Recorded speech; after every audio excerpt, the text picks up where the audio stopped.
I'm Alex Del Sordo, and this is a Rower's Choice Athlete Profile.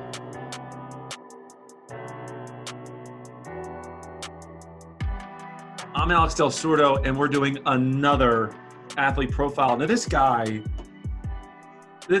something special, and he's gonna be blushing a little bit here because we're gonna be talking about him this whole time. But Blake Haxton, this guy's got an incredible story that I think if you're watching this and you need to learn about adversity, this is the guy to go through it. But out of all the places he's been interviewed, we're like at the bottom of the totem pole here. Sports Illustrated, Men's Health. This guy does TED Talks, for God's sakes, but he's also representing the United States in Paralympic rowing. Blake, welcome to Athlete Profile. Hey, thanks for having me. Yeah, you're welcome. So listen, man, you got a whole story here that we're going to get into, but I'm really interested in how you got started rowing, like when you picked up that oar, why did you do it? Carry me through those first 3 or 4 or 5 years of your rowing, and then lead me to being at the 2016 Olympics representing US. Yeah, sure. So I started rowing, I guess it was the fall of my freshman year of high school, which is probably typical for a lot of American rowers. The high school had a team, which was great. I didn't have any family in it or any exposure to it like that. I just had some friends in middle school that their older siblings or something had done it and said, hey, this is a cool thing, give it a try. And just gave it a try. I didn't think it was I didn't know where it was gonna lead. I kind of assumed I was still gonna play basketball and other sports, but turned out to be one of the better decisions I've ever made. And then rowed fall and spring all through high school. Mostly fall and spring. I ended up getting sick March of my senior year of high school, so missed that season. And then where did you row in high school? So I want to know, who did you represent in high school? Yeah, so I grew up in Upper Arlington, Ohio. Oh, yeah. For Upper Arlington High School. Here in it's a suburb of Columbus, Ohio. And I don't live in that town anymore, but I do still live in Columbus, Ohio. So all my rowing really has happened here, which has been great. Great place to work, great town.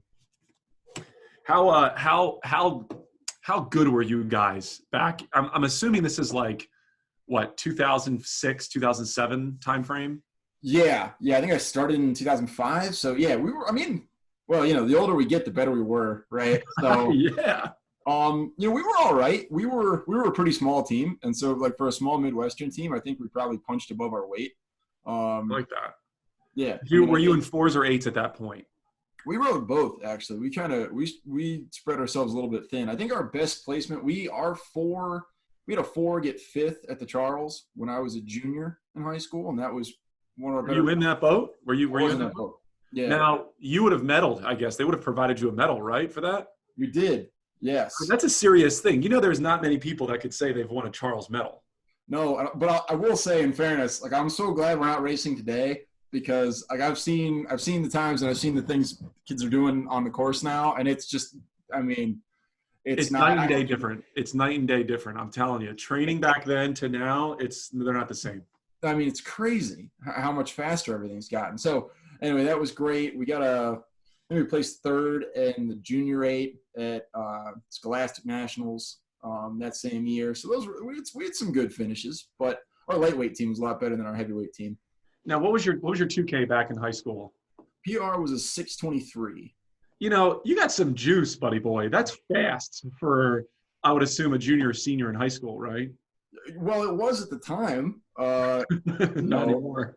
Now, I don't even think a coach would return my call with that score. So you alluded to it. You got sick in March of your senior year. Now, if anybody follows you, they know the story. So what happened at that point in your career?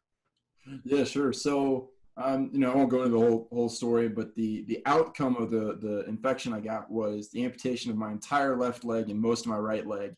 And right away, my old high school coach, some friends, they knew para rowing was a thing. I think we first raced in Beijing in 2008. And so people kind of said, okay, this is a good idea. You should give it a shot. And I just had no interest at all, which I'm not proud of in hindsight. But I knew immediately, all right, you're only going to row a single. It's going to be arms and shoulders. And that's just an entirely different experience than rowing an 8 or a 4. And the feel is different. And anyway, rowers get that. So I just had really no desire to do it. I kind of thought all the things I loved about rowing were sort of gone. And so I just felt like I moved on. And then after college, so I went to Ohio State for undergrad, stayed here. And right when I graduated, I was going to go off to start law school. And I was really just becoming an adult and realizing, all right, I need a way to work out and stay in shape. And especially, in a wheelchair or as an amputee, the erg is a phenomenal way to do it. I mean, it's a great way to do it for everybody, but it's inside, it's stationary, it's very easy to adapt for an adaptive stroke. It's like, okay, I gotta suck it up and do this. And then once I started, the numbers got good enough that I could compete, and then sort of the door opened for the U.S. team, and that's what got me back in the boat. If it hadn't been for that, I probably wouldn't have gotten back in the boat. And again, I'm not proud of that in hindsight, but so you jumped in the boat like 2015, 14, I assume, right? Like if my numbers are right, I'm writing this thing down. You took a 4-year hiatus to rowing, right? Sort of that's right. Figuring out your own life, right? And then you jump in this boat 14, 15, and in just 2 short years, you're representing the U.S. at the Olympics. I mean, that is a fast track to success.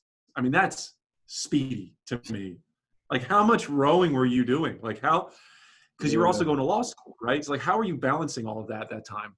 Yeah, not too much rowing. So I started erging. I got back on the erg in 2013.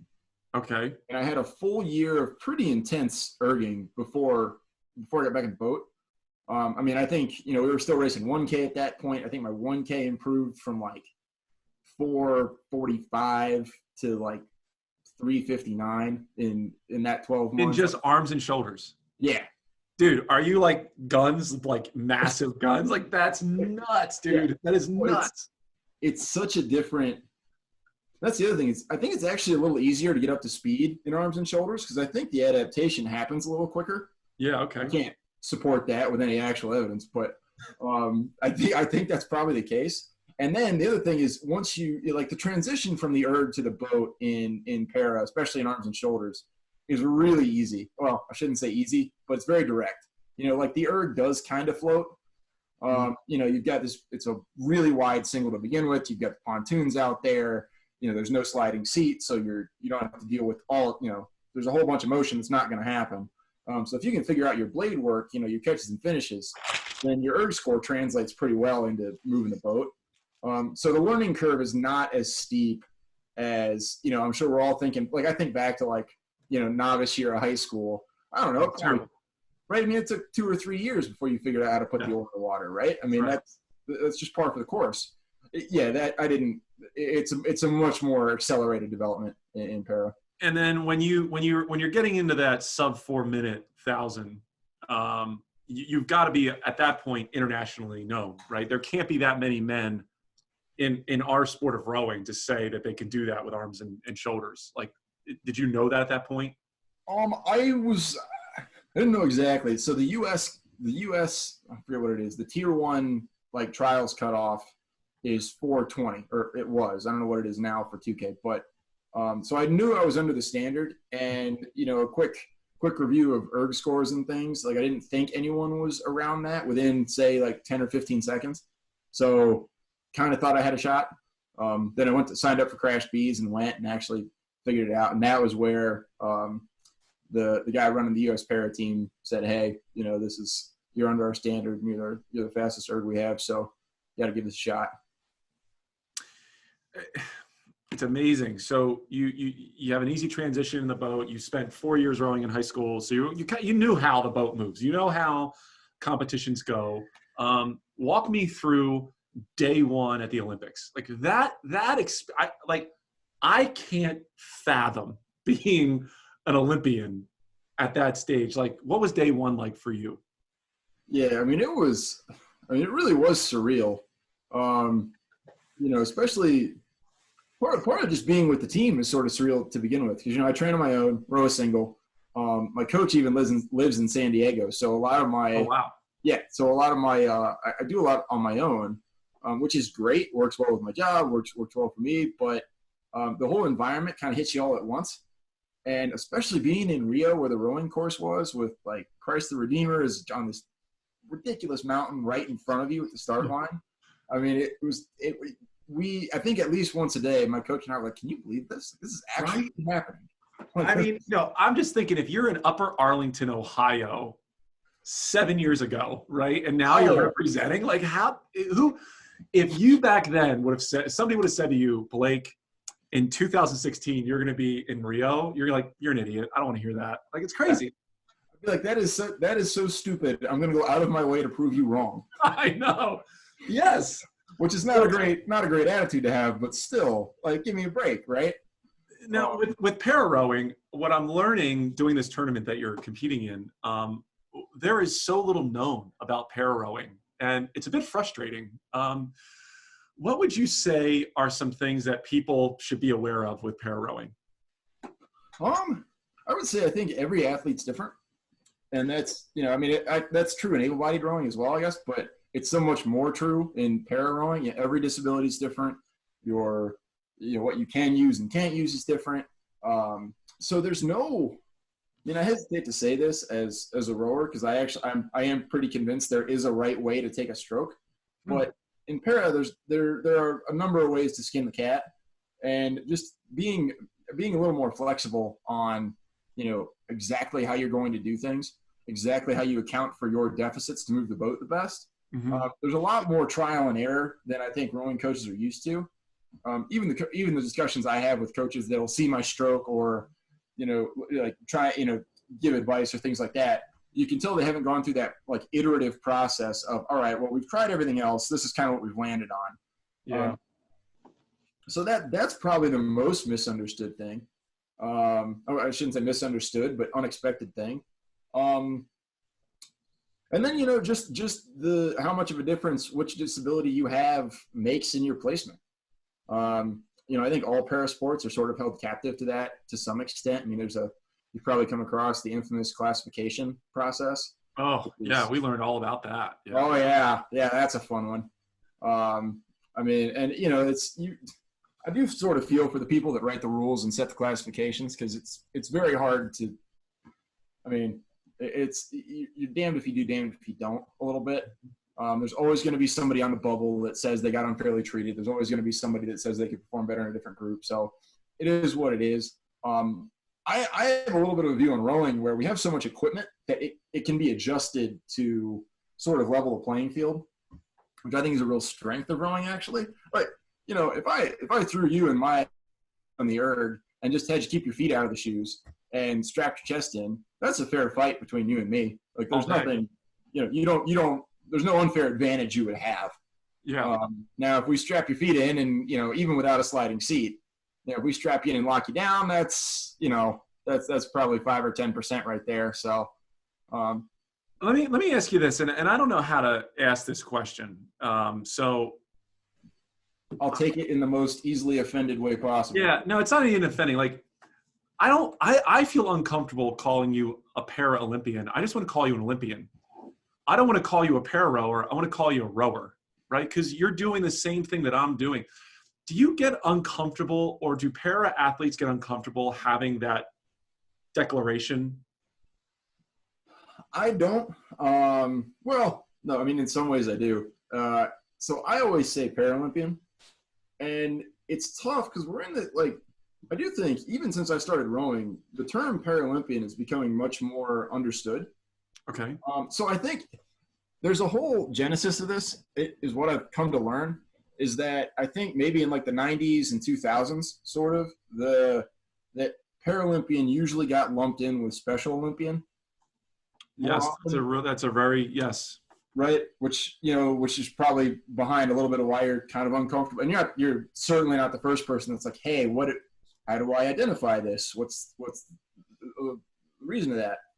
So I think as a shortcut, people that were close to the Paralympics started saying Olympian instead of Paralympian, just so like that confusion didn't happen. I think society has pretty much gotten to the point where they know what it is. And so I say Paralympian. I think, I'm, that's what I am. And, we're not trying to be, this is something I worry about a little bit. Like, we're not trying to be the Olympic cover band here. Like, That's really good. Right. Like, let's just do our own thing. Like, I took a little bit of a beef with, I mean, not a big one, but they had this whole thing, and it still goes on, where it's called the Proud Paralympian Program. And all it is Paralympians, I think, basically broadcasting that they are a Paralympian, maybe not an Olympian, and they're proud of that. And like my reaction is like, well, yeah, that's true, but it's like, I don't know if you ever heard that old line that Joe Frazier used when they asked him if he was mad that Muhammad Ali kept saying he was the greatest, and Joe Frazier says, "Well, if you have to say you is, you ain't." Like that's kind of what that makes me think. Like I don't have the Paralympian should be good enough. Like yeah. I get to represent the United States Paralympics. I don't need more adjectives. No, I get it. No, I appreciate that. I guess you made a good point. There is a significant difference between the Special Olympics and the Paralympics, and I think you're right. That confuses people. But I guess what I wanted to say was that you're an Olympian, and if I could only use my upper body to race, you would smoke me. So you're just better than me. Like you're better than me, and that's why you're representing the U.S. in 2020, like in that world. So I just wanted to call you an Olympian because you are. Like you're an Olympian. Which I appreciate. And, as far as like the training and the effort and all those things go, there is a lot of crossover. That is a number of the sports are similar in that respect. But you're still working out 1 or 2 times a day. You're still putting in hours and hours every single week to improve your craft to be the best in the world. Right. Yeah. Right. So let me ask you this. You have gotten quite a bit of fame with your story, TED Talks, again, like I said at the beginning, Sports Illustrated interviews. How has that affected your life? I mean, being at that stage, being someone that, most people take your name and they match it to para rowing, and that's a big deal. Like, how has that affected your life? In some ways, it's created a lot of really cool opportunities. I get to be here talking with you guys. So yeah, that's cool. So that's been really, really pretty neat. I've gotten to meet a lot of really interesting people that way. You met Obama. I know that. You're like, how, if I could meet somebody, it'd be Barack Obama. My gosh, like, can you tell me what those 5 minutes were like meeting him? Oh man. Well, for most of us, I think it amounted to about 5 seconds. Oh, wow. I will say so the coolest thing about all that, really briefly, was they bring the whole team into the White House, and you're all kind of like milling around the East Wing, and it's a big group. When I say whole team, it's the Paralympic team and the Olympic team. Whoa. Yeah, and the DC visit after the games are over is the only time where both teams are all together in one place. Huh. So it's an awesome thing anyway, and like it's the only time during the Olympic year I get to hang out with the able-bodied rowing team. Yeah. We got a lot of friends over there, and that's awesome for me. But anyway, you're just kind of hanging around the East Wing for a while, and then I'll give them credit. They stood by day. President Obama, Michelle, and Joe Biden stood in a receiving line for what must have been 2.5 hours, and shook every single athlete's hand. And they had the White House photographer there taking a picture. And then they all push you into the East Room, and you're all crammed in there. And then the president comes in and gives 10 or 15 minute Go Team USA speech. It was awesome. It was just awesome. And they did a great job. The whole thing was really, really cool. So that is beautiful. We don't know, right? We don't know what goes on there, but it's really impressive first off, Obama shaking and Michelle and Biden, shaking that many hands for that long, that is a job, and very, very few people are actually good at it. You know what I mean? Right. They really devoted some time to it. And apparently, I know I've read reports where they said that was one of Obama's favorite things to do was, meet the teams they came through and get to host it. So Olympics are in 2021 now. Is that your goal? Are you going all in for this, or what are your plans? Yeah. Yep. That's the goal as far as I know. It's probably as much as you know. Everything's basically just been pushed back 12 months. So trials, I think, are now next April, and got to go win those. And it's the men's single, right? That's the trunk and arms men's single. That's what you're focused on. That's it. So I'm trying. I kind of took a flyer last summer and picked up a different sport. I picked up the sprint canoe, which is kind of a riot. And it's a lot of fun. But it's only 200 meters. It's on the same course as the rowing course, but it's just a dead 50-second sprint. And I classify into that a lot better than I classify into rowing. So, again, I'd gotten to know the coach over there a little bit. Lady that runs the team. And so I've been picking Can you that do up. both? Can you represent both? You can. So rowing's the first week event. Canoeing's the second week event. It's on the same course. So you can, as long as you can make both, you can do both. So Hell yeah. Yeah. So knock on wood, that's the real goal for 2021. But there's a lot of things that'll have to go right. That is a hell of a story. I mean, so we're trying at Rower's Choice. We are really focused on building heroes in our sport and having people strive for something, right? So like if we can get your message out there, that means other young athletes in that same era or arena could say, oh, he can do it too, right? Or now I can do it. That's really what we want to focus on. And hearing that you're going to be a dual, hopefully Olympic gold medalist, I mean, that's a big story, right? Fingers crossed and knock on wood. But last questions here. We're going to close this out. You're in our tournament, right? Yes. Okay. Which is great, by the way. I love that. I love that you're awesome. And I know that the Para Rowing Foundation and all those people, like, they all believe that you're a crowd favorite. You're probably going to advance all the way through and possibly win this damn thing. How has your experience been with the tournament so far and what we've created? Like, I want to hear your thoughts. I think it's fantastic. I mean, I think this kind of thing should happen more often. I mean, the erg is by far the best way to like keep competition interesting in the off season and keep things, moving. I love the fact you guys vary up the distances. I think that keeps it interesting. It's just, I mean, you're always curious about what other people are pulling too, right? So that's kind of tough. I mean, I'm sure you guys have a big job like verifying some of these things. Oh, I'll say, for somebody else, CJ has a miserable time dealing with that. It's a lot of effort, and it's been a lot of effort on the front end to get this thing. Because our first tournament we did back in March and April, we had over 1,400 athletes competing. Oh wow! It was a free event. This one, you have to pay to play. We have over 350 and 14 different countries being represented. So dealing with time zones and all that, it's obnoxious. You're working around the clock. It seems like it. Yeah. So last final question here. Let's say you win, and you got some money in your pocket. What are you going to do with it? What are you going to do with the winnings? I'm going to invest it, although I'm not exactly sure where yet. But my day job is an investment analyst, so yeah, there are some things I'd like to buy right now. So that's where it's going.